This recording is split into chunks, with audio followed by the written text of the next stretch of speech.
नमस्कार, मैं आनंद अग्निहोत्री। आप देख रहे हैं इंडिया चैनल। योग गुरु बाबा रामदेव के सुर सरकार के प्रति बदल गए हैं।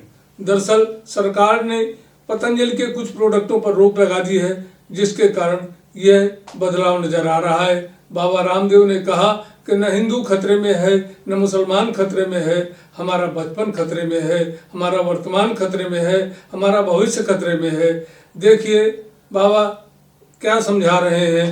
हमारे संवाददाता आशीष कुमार द्विवेदी की रिपोर्ट। देश में न हिंदू खतरे में है, न मुसलमान, न सिख, न ईसाई, न जैन, न बौद्ध, न ब्राह्मण, न क्षत्रिय, न वैश्य, न शूद्र, न दलित, न आदिवासी, वनवासी, न SC ST।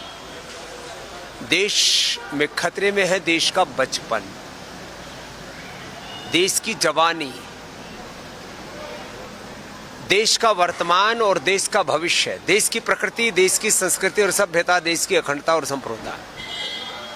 इसलिए मैं इस समय सबसे बड़ा कोई देश का मुद्दा मानता हूं तो ये कि देश का बचपन कैसे बचे।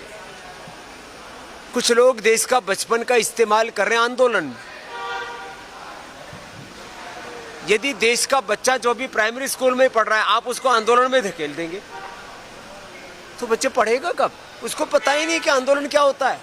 आपने उसको फूंक मार दी कि जा तू भी जा करके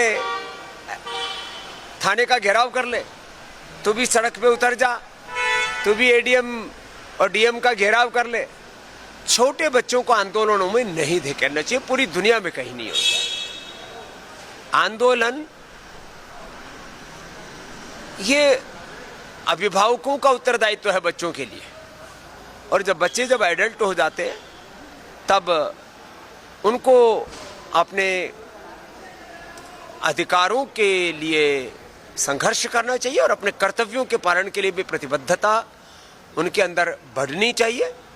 देश में अराजक आंदोलन तो नहीं, हाँ देश में संविधान की लोकतंत्र की रक्षा के लिए संवैधानिक, लोकतांत्रिक, नैतिक, आध्यात्मिक, मानवीय मूल्यों पर आधारित आंदोलन होने चाहिए। मैं इसका समर्थक हूं।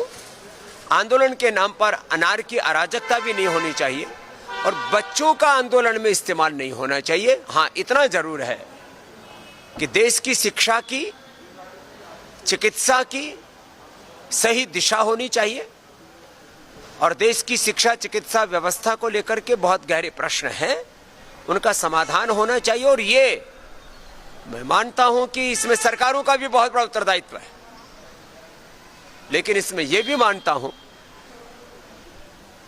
कि ये व्यक्ति केंद्रित व्यवस्था नहीं है। किसी एक पक्ष या प्रतिपक्ष के, किसी एक व्यक्ति के सामर्थ्य की बात नहीं है कि वो पूरे देश की व्यवस्था बदल सके। इसके लिए 3 स्तर पर जागरूकता चाहिए। एक सामाजिक जागरूकता, एक राजनीतिक जागरूकता, तीसरी प्रशासनिक रूप से जागरूकता।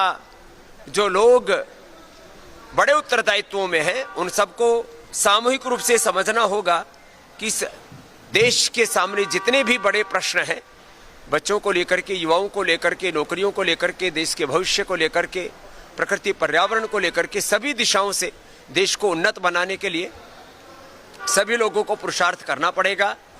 हाँ, जब देश में ऐसे कुछ बातें दिखती हैं कि जहां लग रहा है कि बहुत अंधेर गर्दी हो रही है, वहां पर फिर लोगों में आक्रोश फूटता है और वही आक्रोश आंदोलन का रूप लेता है।